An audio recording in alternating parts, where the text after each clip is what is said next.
Call the meeting to order. All rise for the Pledge of Allegiance.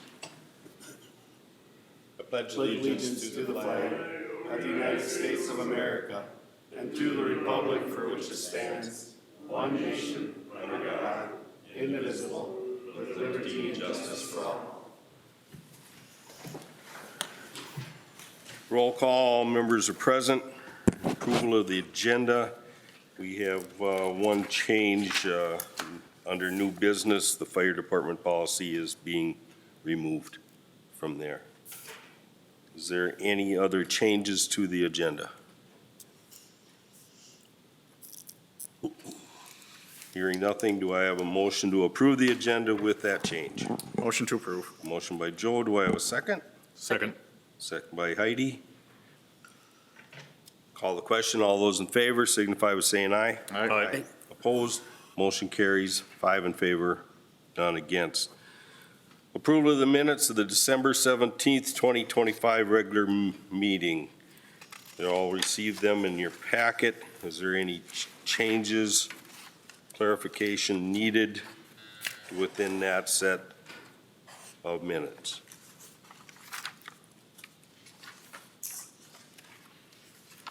Hearing nothing, do I have a motion to approve the December 17 meeting minutes? So moved. Motion by Brad. Do I have a second? I'll second. Second by Heidi. Call the question. All those in favor signify by saying aye. Aye. Opposed? Motion carries. 5 in favor, none against. This now brings us to our public open forum. Is there anyone here that would like to speak to the council? Is there anyone here that would like to speak to the council? Call a third time. Is there anyone here that would like to speak to the council? Seeing no one, our public open forum is now closed. We have no public hearings. We'll then move on to reports and presentations. EDA report. So the EDA, they met today in regular session, Wednesday, January 7th at noon. They did welcome their new member, B.J. Welly. He took the position vacated by Brent Leeser, representing the Sauk Center Chamber of Commerce. They elected their officers. The officers for this year are Kevin Uphoff, the chair, Joe Fickman, vice chair, and Heidi Leach is the secretary treasury. We did receive the draft of the hospitality study. We just got it just before the meeting. They did some quick review of it, and we'll have some recommended changes before it's finally released. Also, they're recommending we proceed with the final plat of Authors Edition Phase 2, but are seeking some feedback on the infrastructure plans before we proceed with that part of it. So we'll be working with the city engineer on that. Aero Health, we requested the final documentation for their SCDP loan, and I did get an email this afternoon, so about 2 o'clock. So she did get that to me. I haven't had time to go through it yet to see if it's all there, but we'll be working that forward. They also received a request from a purchaser for a 2-lot combo in Authors Edition, and they wanted to kind of like get 2 for 1, and they denied that request because that is something that they've done in the past, and they wanted to remain consistent. And then the SCDP grant application, we should know by the end of January whether we are going to be invited for a full application. So in the February meeting, I should have a report on that. We do not have action tonight from the EDA. Okay, any questions, concerns? Park Board report? So the Park Board also met this evening at 5 o'clock in their regular session. They did elect officers for 2026. Scott Kowski is the chair, and Clint Kammer is the vice chair, or the acting chair if he's not going to be there. They did approve their bylaws and order of business, but one thing they did do was in the wintertime, they're going to meet bi-monthly. So they'll meet January, they'll not February, they'll meet March, not April. And then this summer, they'll meet straight through. So they'll have 8 meetings instead of 12 for the year. Also, they discussed the future archery range project. Ben is going to be meeting on that, so they'll come up with a plan of what that might look like and figure out the final location and come back to the Park Board with that at a later date. The Challenge Park repairs, the parts have been received, and then they're going to be putting those in and just see how that, it has to do with a timer pad underneath that runs the timer. And so the Public Works will be installing that. And if they continue to go out, we're going to have to discuss whether or not we even want to have the auto timers. And then the Tower Field ball field upgrades, that's something that's on the agenda every year. This is about the time we start working on them. So Ben's working on that. They won't be doing, they're gonna work on some infield grass, but probably not till after the season is over. He did report, though, that the Baseball Association has secured scoreboards for the 3 fields. And then also, I guess the final thing I had was meeting dates, and I've already told you about that. So we have no action for the park board tonight. Questions, concerns? Okay, then we will move on to the city engineer update.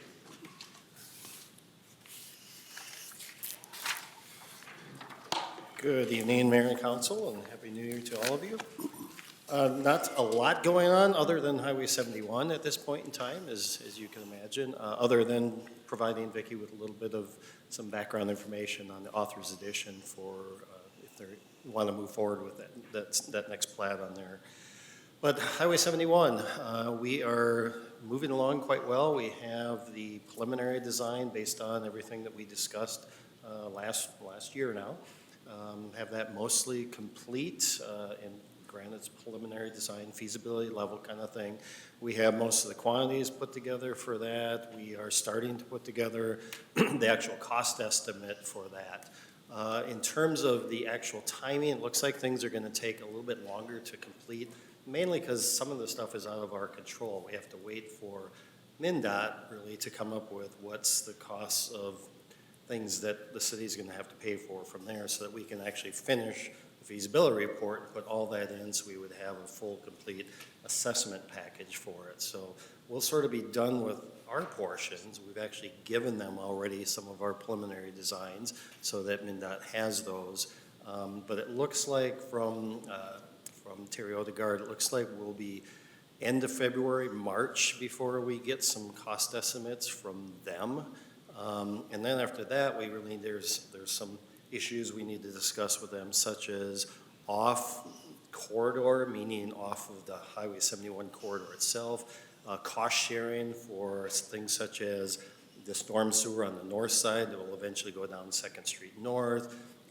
We have 2nd Street South as well, the storm sewer that collects from downtown and goes out that way, as well as our 8th Street and going further out that way. Plus, you remember we had some costs for this last year's project that we've kind of held as well. So those things are all need to be discussed with them and come up with what those numbers are going to be in order to really finalize the feasibility report. So what I intend to do is to give you kind of, here's the numbers that we have, and I'll be able to do that probably, maybe not the next meeting, but maybe the following meeting, I would say, so that you kind of get a sense of kind of where we are as we go along. That's probably, I think, the best thing I can do is to just kind of keep you up to date of where things are moving to until we get numbers from MnDOT, and then we'll have a good chunk of it, except for all those negotiations I just previously mentioned. So that's kind of where that is at. So things are moving together. One of the things that we may need to do is to, before we finalize the feasibility report, we might need to move forward with some of the actual final design on things such as what I would do is things we know we absolutely have to do, which is the corridor itself. So that would keep things, kind of the ball moving forward while we kind of wait for some of those costs to put together. But that's one thing, we don't have to make a decision now by any means, but that's just one thing that's on my mind that we may need to think about sometime here in the near future as to whether we want to move forward without the feasibility report being finalized on some of that work, so things can keep moving forward. So anyway, that's really the report I have at this point. I'd entertain any questions you might have. Questions? Concerns? Okay, Okay. thank you.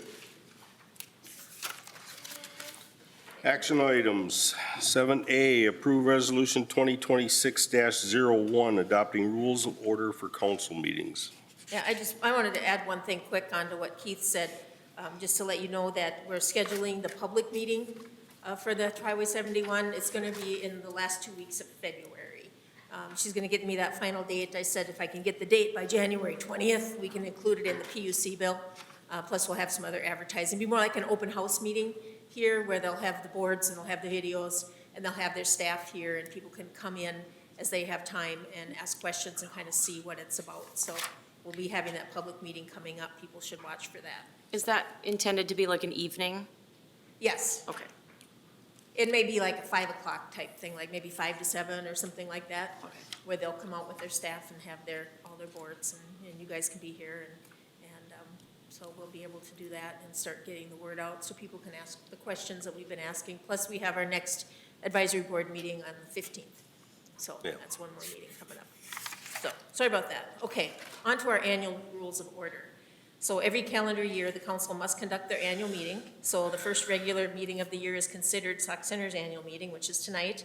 And you must adopt the rules of order and at a minimum appoint the newspaper, the acting mayor, and the depository. So we have two actions here, of course. We have the resolution adopting the rules of order. What I have in here is the one from prior year. You know, if you want to recommend any changes, now is the time to do that. The only changes that we've generally ever made is sometimes we'll move the, I think public open forum has moved around over the years. I think it kind of works where it is now, but if there's anything you want to change on the order, now would be the time. Otherwise, I'd ask you to adopt Resolution 2026-01, adopting the rules of order for the council meetings. Any questions, suggestions? Or I will look for a motion to approve Resolution 2026-01. Motion to approve. Motion by Scott. Do I have a second? I'll second. Second by Joe. Last minute discussion. Call the question. All those in favor signify by saying aye. Aye. Opposed? Motion carries 5 in favor, none against. 7B, approve Resolution 2026-02, appointing council members to serve on various boards and commissions and also making annual appointments. And with that, I will go down the list. Acting mayor, I'm going to leave that as Heidi. Engineer would be Stantec. City attorney is Pemberton. City attorney for complaints is Nicolmo Law. Medical director, Dr. Mary Thomas. Chaplain would be Jared Matthew. HRA board liaison, I will be taking Scott's place on that board. Park board, Scott will remain there. Planning commission will be Brad. EDA, I left that the same, Heidi and Joel. Senior center liaison, I will take that one instead of Brad.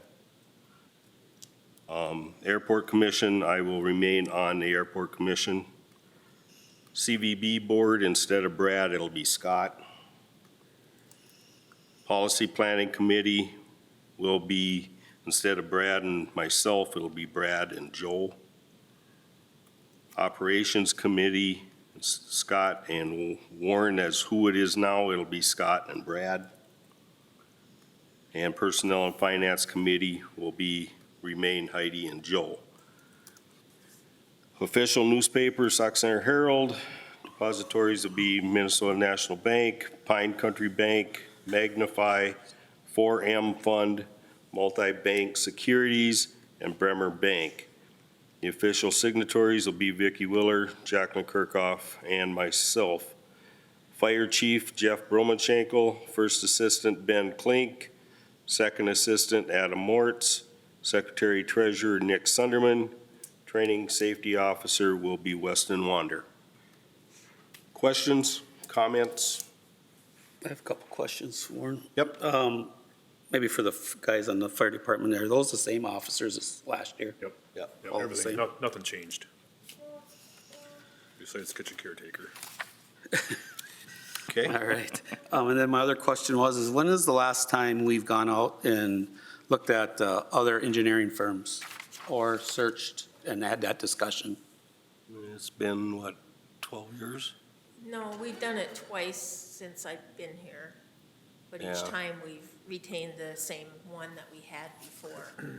So I suppose it's probably been, I don't know, gosh, over 10 years. And I'm on my 12th year as mayor, and Hasn't we've been since never I've done been- it then. No. I think we did it when, Brad, you were mayor at the time, I think is the last time, Okay, which is probably, what, 15 years ago? 14, 15, yeah. 14, 15 years? I'm sorry, I don't know the exact date. Okay, so then my question is we haven't kind of gone out to do an RFP for engineering firms for 10 to 15 years, is what I'm hearing you Right. say. I mean, how long do we want to go before we consider doing that? I mean, there might be other firms interested, there might be pricing issues, there might be all kinds of things. I'm just wondering when and we should consider that.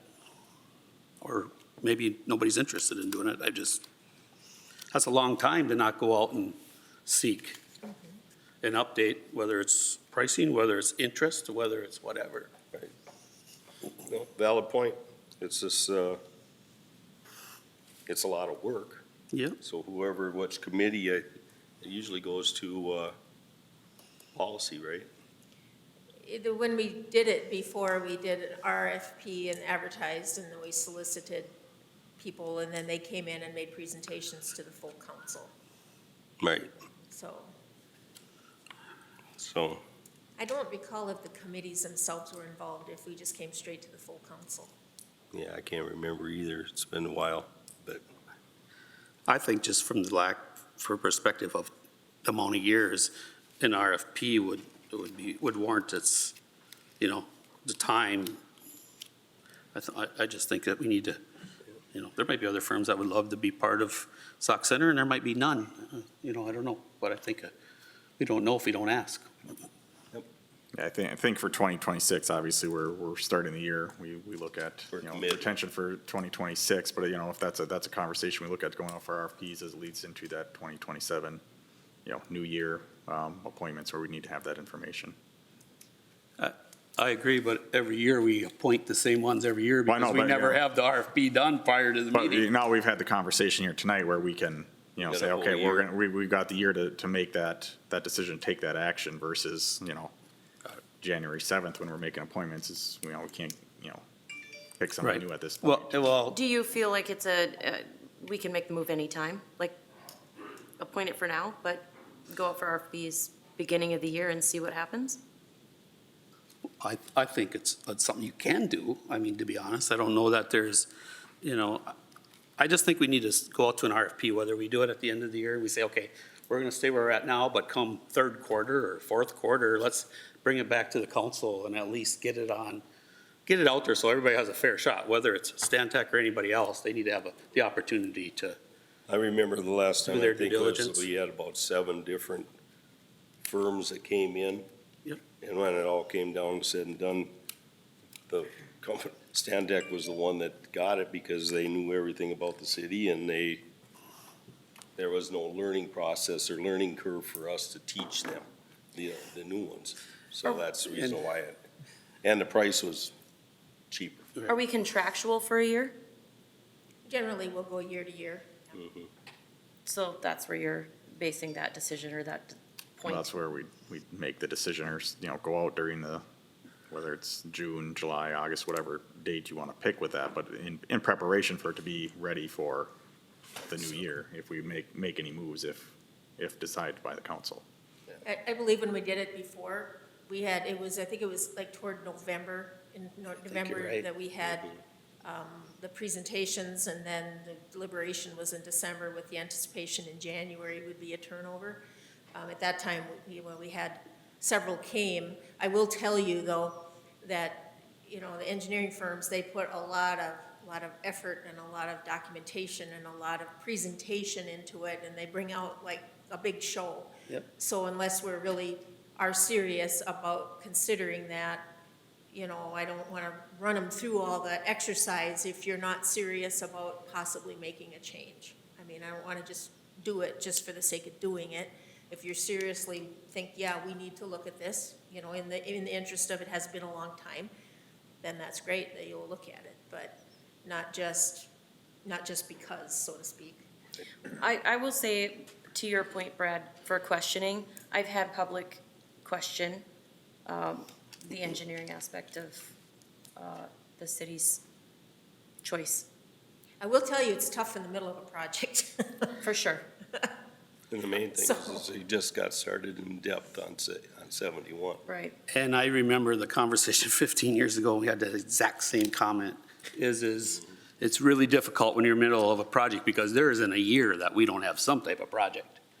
And so I hear what you're saying, I'm but just thinking of Highway 71. I know you are, I know you are, It's been but kicked down the road 10 years. that's, yeah, I would think something we should have a Well, it's something that we can conversations about. consider, and we've, if we can do it in the last half, in the meantime, we'll all have food for thought, if you Right. see if there's a need, we can look at it at that time and put it on the agenda then. Great. For right now, I don't think wouldn't be fair to, How would I just put it on the agenda in Say- the summer? yeah, and it's then June you or can have something a like that, discussion. and then we still got time to get it taken care of before the end of the year. And then see if there's any interest in it. Fair enough. I think that's a good idea. Is that fine with everybody? Works Yeah. for me. Okay. Any other questions or concerns with the appointments? I tried to take into consideration people's workloads and their schedules and Thank you. what I knew was coming up. I know that if you're an elected official, your employers have to give you time off. It's state law. It may not be paid, but they have to give you time off. So, and they cannot hold it against you either, so that's the reason why. I'll have to revisit that. We'll have to talk about that. I looked up the statute Okay. today. I think if you're elected, yes, but if you're appointed, I don't know if it's the same. Just saying. All five of us are elected officials, Right. Is that state law in Minnesota and, Minnesota. okay, I'm an employee of Michigan, so I'll Oh, have to well, look into that. You always got to throw that I little know, loop I in know. there. But it's, people serving on different committees and different things is great, in my opinion. Yeah. Because everybody gets a chance to see. Yeah. Yeah. And I tried to also Experience it. divide it out that Yep. each of us got three I see. things to take care of. So, Looks great, Warren. okay. No other questions? Do I have a motion to approve Resolution 2026-02, approving the annual appointments? So, Motion by Brad. Do I have a second? Second. Second by Joe. Call the question. All those in favor signify by saying aye. Aye. Opposed? Motion carries. 5 in favor, none against. 7C, approve appointment of ambulance director. So after opening up the ambulance director position within the department and also publicly advertising it, 3 individuals were interviewed for the position by the Personnel Committee, the Assistant Ambulance Director, and myself. Upon completion of the interviews, the committee recommends that the position be offered to Brian Zales effective immediately. It does carry the 6-month probationary period in accordance with our city policy. Strufert will also remain on until January 31st in a training capacity. So the action tonight I'm requesting is to approve the appointment of Brian Zales as the ambulance director. And he did appear before the city council before, when the ambulance was purchasing some equipment, but he is in the audience tonight too, if you want him to come up and say a few words. What's the council's wishes? You just want to approve the appointment? And Personnel Committee went through their Yeah. work, right? that's what I thought. That's so- what- What their job is. Okay. Do I have a motion to approve the appointment of Brian Zales as the ambulance director? Motion to approve. Motion by Heidi. Do I have a second? I'll second. Second by Joe. Last minute discussion? Call the question. All those in favor signify by saying aye. Aye. Opposed? Abstentions? Motion carries 5 in favor, none against. Welcome aboard. 7D, acknowledge employee advancements. So according to our labor agreement with Teamsters Local 320, we have 2 Public Works employees that are going to advance to the next step. Mike Freeler will advance to step 3 on January 23rd, and Ryan Bjorstrom to step 4 on February 6th. This is not an approval, this is just an acknowledgement of those appointments. Okay, any questions or concerns? Okay, then we'll move on. Approve Resolution 2026-03, adopting fee schedule for penalties. So this was the penalty schedule that was tabled at the last city council meeting. They wanted to look at potential rate increases, but so the ordinances were all reviewed that determined which could be amended and which had the fines and penalties embedded in that ordinance. And then an additional column was added to the schedule regarding the penalty for that offense. So if you can see, we wrote in red off to the side, this is what we found in the ordinance. So what I'm looking for tonight is to approve the resolution adopting that schedule of offenses and voluntary administrative penalties pursuant to any recommended changes you might have. I think the concern was there are a lot of them that have been in place since 2006 when the ordinance was, when this part was codified, and hasn't changed. I think the alcohol and the cigarette ones, you know, they're pretty standard with everybody else. I think where we get to where we're a little bit off is when you get down to the traffic code that's in, the traffic violations that are embedded in the code. There's a $75 one and a bunch of $50 ones and then $100 ones. So I don't know if you want to make them all consistent at the same amount, or if you're happy with how they are. Questions? Comments? So what's in red is basically what we're going to, What's in red is what's in that code. You know, a lot of them tell them that the penalty goes to 1099, but then we also have 1098. So what this is any of these could be a criminal penalty, but we have the ability to do an administrative penalty. And as administrative penalty, this is the fine that would be administratively. So basically, when you pay an administrative penalty, you're kind of like, yeah, I plead guilty, I was wrong, here's the money, I'm done. If they don't, or they have the option, if they don't want to do that, they can do the court process. So what you're doing here is actually looking at what is that administrative penalty for these infractions, so to speak. okay? Any comments so far? Concerns? It just seems like we should update them, but you look across them and you're thinking to yourself, well, what are you gonna put them to? You know what I mean? And Well, I was thinking if we went to $100 on each one of them, that there's 50. so you're gonna double everything, that was 50. Yeah.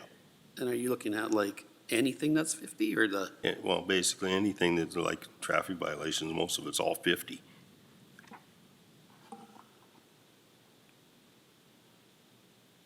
And I was thinking of just doubling it. Because it's been 19 years. And is $50 enough to cause a reaction that is, Well, we ran into that with, when we went out and did sidewalks. We found out, well, if the city's gonna do it for this price, we're just gonna not do our sidewalk because it's cheaper than hiring somebody, so we had to raise it. So I'm thinking that we gotta start, and if I'm right, if it's an administrative, it doesn't go on their record, right? correct? Yes. Correct. So actually, it may be $100, but at least it's not on their record. You know, if they want to put it on their record, go ahead, but so are you just saying the traffic violations? I was saying that's where most of the ones where we have the ability to change them by this code are mostly in the traffic section.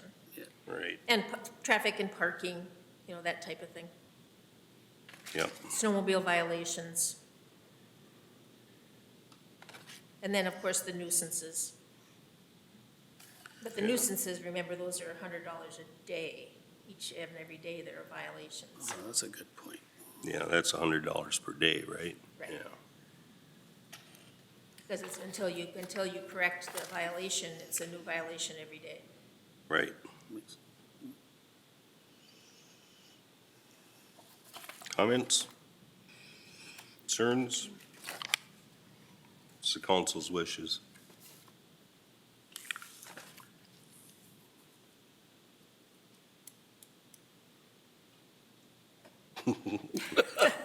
Nobody wants to be the Well, bad guy. I think it would be nice to go back to kind of like what we do with our typical fee schedule and maybe do a line item. If we can, I hate to put it off anymore, but if there's like an opportunity to maybe put it to policy and, That's fine. and see if they can do it line by line and see what makes sense, based on what we've found with, is it actionable or is it based on a, Let the policy committee look at it? Is that what That's you're a good saying? idea. Yeah, it's anything that we can change at any time. It's just, you don't see anything else not go up in price in 19. I know, and I just think it makes maybe more sense to go, let's not do a global and do it actual, what makes the most sense line by line. Right. Okay. And I forgot who's on policy since you So, looked, Joe and Me and Brad. Brad. Okay, so Sorry to kick it down That's the curb to you. we changed it, so. For you. Okay. General consents, that's just to fine. send it to policy committee? Sure. Okay, and that's what we will do. And unfinished business, 8A, direction on intersections controls for Trunk Highway 71. So, and I had sent this email out to all of you. MnDOT received their comments back from their geospatial unit, who have the following recommendations. 4th Street North, so you're heading, will be if you're coming out of 4th Street North by the DMV, it'd be a right out only. Actually, both directions come out of 4th, be right only. You could not cross at 4th Street. You'd have to either take a right or that's It's it. basically gonna be a median in between there, so you And can't then jump left, and then if you're across it. heading north, you can't turn left to go onto, like, to the hospital at 4th Street. You'd have to go up to the roundabout. Yeah. And then also Pine Street South by the Wobegon Trail by Arvig there, they would like that to be right in only on northbound. So you can't go into that street coming from the north heading south. Because of the viaduct there, there's no center turn lane. So that's why they want it right in only. And that's their recommendations. I did send back the input from each of you that had sent it to me. I don't know if you have any additional input or if what you had sent me is the way you want it to. I mean, I think we had, one of you had said something, wanted to keep that Pine Street South open to both directions. And I think one of you said, just close it all together. So Yeah, I'm the one that you were said closing that. all together? Okay. Mainly I said because, keep it open, because is that, it works. How many people take a left-hand turn there? Is it really, really? There's well, two there's a lot of houses people down that there. come down to take a left and go on 8th and shoot, or 9 10th, and a half. no, 10th, 10th Street, straight across. straight across, down by the viaduct. Oh, yeah. Well, that's where we end up with people slamming on brakes and everything Oh, because it's they're 8th taking a left. Left up the hill. Well, then that going to the right is more of an angle. And the only people that ever go on that road is Arvig, that I've ever seen. Everyone else goes out to 9 and a half and Yeah, comes so up yeah, to hardly Main anyone Street. takes there. So to me, that's the reason why there was no reason to even have that short section of part of the road even there. Just eliminate it.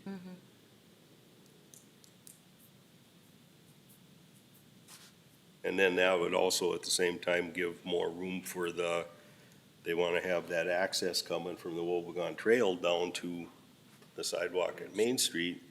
Well, this way it gives them more room if we close that street off. And wouldn't probably have to be as steep. I don't know where they're starting it. But to me, the only road, that road is only there for basically one company. Because there's only one house on that street. Until you get to 9 and a Yeah, half, yeah, and they're they're up the using next 9 side. and a half, so. I'm not a fan of closing it entirely, personally, but And it's only a suggestion. Yeah. You know, we can live with it, but it's just, so if I'm understanding this right, if you come down Pine Street South by Wood Trail, right in only, so you're only gonna be able to access it From the south. from the south, going and taking a right and going. Yep. Where the people generally now, which if it's Arvig, they come down, they come to it and they're going to go north on 71. yeah. You know, because if you're gonna go south, you're gonna go out their parking lot, as an example. I mean, I guess I worked there 10 years, but and people would come out normally, this could change by now, but used to come out on that street if you're gonna go south, because you're already you're working your way that direction, so to speak, just by being on that gravel road. The only reason why I mentioned it too is if it's RV traffic, they've already got a parking lot with 2 accesses onto Main Street. Yeah. So. Well, I think we And can, it squares them up with traffic so they can see both directions. They don't have a bridge blocking if they want to all of a sudden decide they're going to take a left and go south. I don't think we can make, in my opinion, we can't make the decision solely based on RV. I would. No, Think, but there, but- you know, there's only one house there too. Was there a specific reason that the geospatial unit requested this?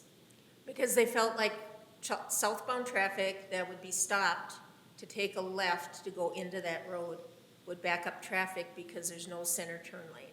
I mean, I lived, And there's no room to get around. You're underneath the viaduct basically at that point. And if you're trying to take a left and go into that road, that, you're gonna back up traffic. I have never seen this an issue. I lived a block away for 12 years. I don't think there's a lot of traffic there, but they're looking at their committee that has this recommendation, just based on the anticipated traffic flow, I guess. I don't think there's that much traffic on that road, period. That's why I don't think it's really a discussion. I think it's a non-issue. They might be looking at it from not being a resident and just expected traffic. I'm gonna throw this out here, but Joe, what do you think? You're the one the only people I ever see on that road is our squad sitting there for. We have had, I've been here for 20 years, we had that rear end crashes at that viaduct for that reason over the years. Really? I have seen it a few times. I won't say it's a concern, though, if that makes sense. Like, hasn't happened, yes, but I can almost say that about every intersection of Main Street. So, True. like, I see both ways. Like I said, as a traffic safety standpoint, but, you know, I'm not leaning one way or another, to be honest. Because that's the one area that's not gonna have a center turn lane, turn left. Then maybe we have to just refer it back to the folks that are experts in traffic design. I guess that's kind of who did it, right?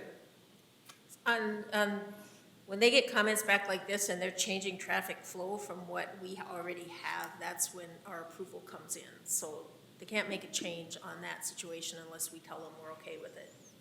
So they received comments back from their own internal Yep. staff saying, based on our studies or our experience, this should be Right. this way. Okay. Okay. What's, Well, I mean, I guess. Got our input. Provided my initial input, and I guess as I ponder on it, if I got any different thoughts, I can email you, but I don't have anything more at this point. okay.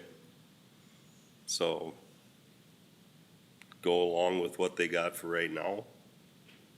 And then when we get farther along, we can, if we see other concerns, we can bring it up to them. Is that how that works? Yep, that's fine. I like that idea. First 3 makes sense. Rather than knee-jerk Right. type stuff, so. Okay, and then, move on to local option sales tax update. Just an update, we've reached out to Senator Tory Westrum's office and Representative Mary Franson's office. We're drafting a bill amending our Sauk Center sales tax by raising the maximum allowed to be collected. We'll be sending that to the Capitol in the next week or so because we need to get that in there by the 31st of January. And then at that point, then they schedule it for committees. So it could happen anywhere from February to May. I did look back, I guess I was down there the end of February in front of the House and the end of March in front of the Senate last time. So it could, but then we didn't get an answer till the end of May.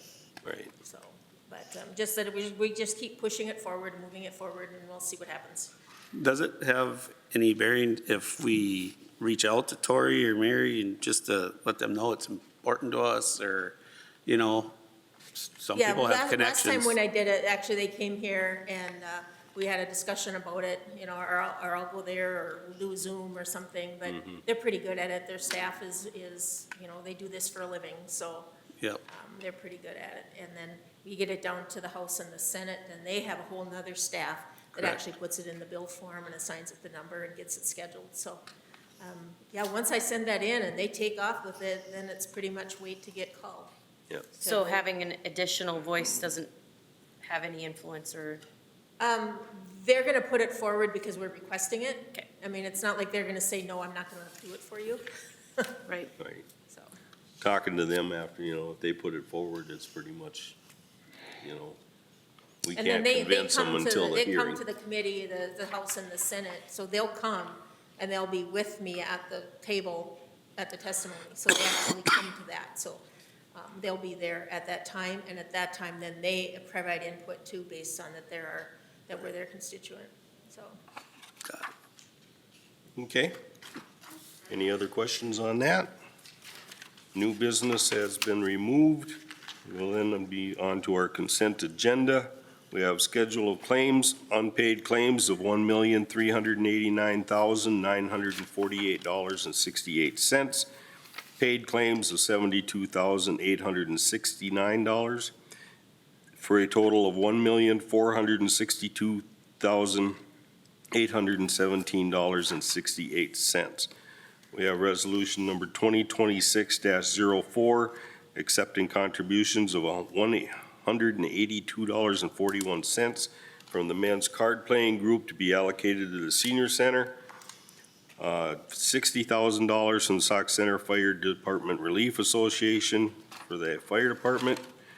$500 from Dan Welly Southtown to be allocated to the ambulance department. $2,000 from the Sauk Center area seniors to be allocated to the senior center. $200 from Logan Gruber to be allocated to the fire department. And on behalf of the city and the council, I want to thank those groups and our people for those donations.